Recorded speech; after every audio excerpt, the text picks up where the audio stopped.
আজ আমরা অঙ্ক করাবো সমানুপাত ও লাভ ক্ষতি অধ্যায়ের 25 পৃষ্ঠার 13 দাগের অঙ্ক। দেখো 13 দাগে বলছে ক অনুপাত খ সমান 4:7, খ অনুপাত গ সমান 10:7 হলে ক অনুপাত খ অনুপাত গ নির্ণয় করো। এখানে দেখো আমাদের ক এর মান কিন্তু দেওয়া আছে, কত দেওয়া আছে? 4 দেওয়া আছে। গ এর মান কত দেওয়া আছে? 7 দেওয়া আছে। কিন্তু খ এর মান প্রথম রাশিতে খ এর মান দেওয়া আছে কত? 7। দ্বিতীয় রাশিতে খ এর মান কত দেওয়া আছে? 10।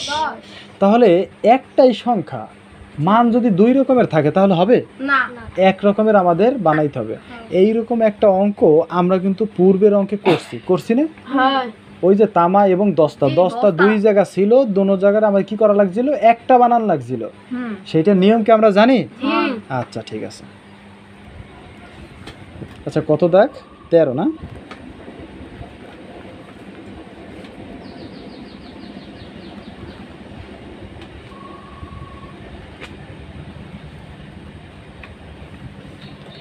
দেওয়া আছে ক অনুপাত খ সমান মান কত? 4:7। আর দেওয়া আছে খ অনুপাত কি গ সমান 10:7। কারো কোনো সমস্যা আছে? যে মানটা দেওয়া ছিল আমরা লিখলাম। এখন দেখো এখানে খ সমান 7, এখানে খ সমান 10। তাহলে এই মান দুইটাকে আমাদের কি করতে হবে? এক করতে হবে। এক করার নিয়মটা কি জানো? দেখো এখানে যে মান থাকবে, এখানে আছে খ এর মান আছে কত? 10। এই 10 দ্বারা এই খরে গুণ করবেন। খরে শুধু গুণ করলে হবে নাকি করেও করতে হবে? করেও করতে হবে। আবার এইখানে যে 7 আছে এই 7 দ্বারা আবার এই রাশিরে গুণ করতে হবে, তাহলে আবার এই মান সমান হবে। কিভাবে দেখো? তাহলে 4 এর সাথে এখানে আছে খ এর মান কত? 10, এখানে 10 দিতে হবে। অনুপাত এখানে আছে 7, গুণ কত দিতে হবে? 10। তাহলে এখানে কি করতে হবে? 10 গুণ এখানে খ এর মান কত? 7, এখানে 7 বসাইতে হবে। অনুপাত এখানে আছে 7, তাহলে 7 গুণ বসাইতে হবে কত? 7। এখন সমান 4 10 40 অনুপাত 7 10 70, 7 10 70, 7 7 49। কারো কোনো সমস্যা আছে? তাহলে এখানে দেখো আমরা ক এর মান পেলাম কত? 40, খ এর মান পেলাম কত? 70, উপরে 70 নিচে 70, এবং গ এর মান পেলাম কত?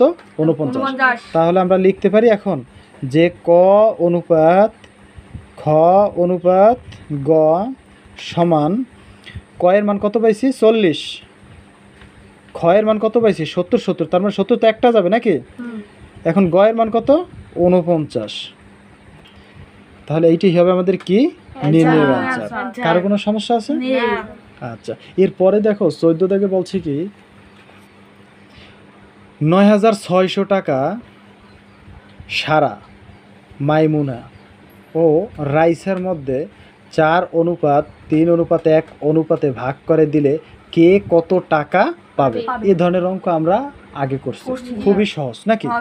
আচ্ছা দেওয়া আছে 14 দেখ না, দেওয়া আছে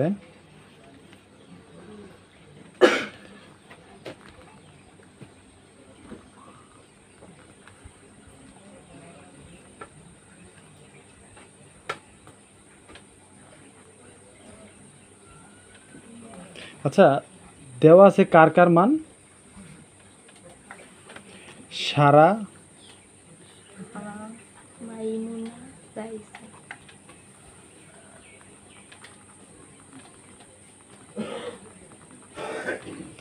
সারা, মাইমুনা ও রাইসার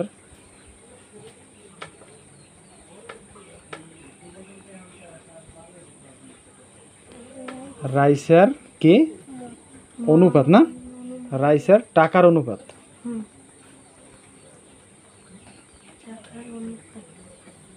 টাকার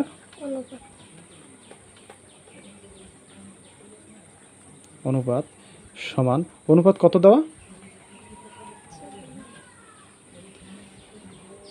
4 অনুপাত 3 অনুপাত কত?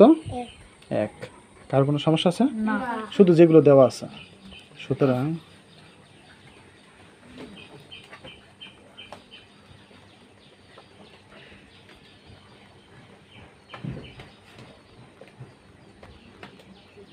অনুপাতগুলোর কি যোগফল নাকি? সমান, তাহলে 4 যোগ কত হবে? 3 যোগ কত? 1। 4 আর 3 7, 7 আর 1 কত হবে? 8। সুতরাং প্রথম ব্যক্তিকে সারা। সারা। আমাদের প্রশ্ন করছে কে কত টাকা পাবে।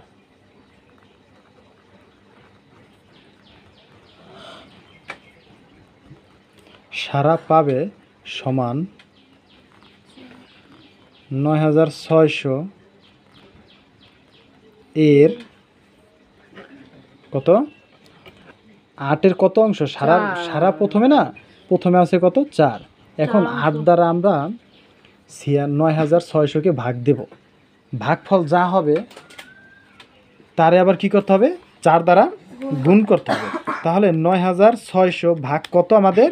8 ভাগ হবে 1200। কত হবে? 1200। তাহলে 8 12 96, সাথে 2 0, 1200। 1200 দ্বারা যখন আমি 4 রে গুণ করব তখন হয়ে যাবে আমার 4 বরং কত হয়? 48। তাহলে 4800 টাকা। এই 4800 টাকা কার? সারা। এখন আমাদের টাকা বার করতে হবে কার? মাইমুনার। সুতরাং মাইমুনা পাবে সমান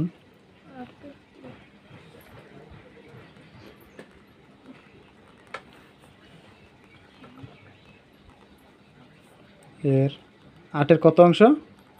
3 অংশ সমান 8 দ্বারা 96,9600কে ভাগ করলে ভাগফল হবে কত? 1200। তাহলে 3 বরং 36, তাহলে 3600 টাকা। আচ্ছা, এর পরে দেখো কার মান? রাইসা নাকি? সুতরাং রাইসা পাবে সমান কত টাকা পাবে? 9600 এর 8 এর কত অংশ? 1 অংশ নাকি? 1 অংশ সমান 8 দ্বারা 9600কে ভাগ করলে ভাগফল হবে কত? 1200।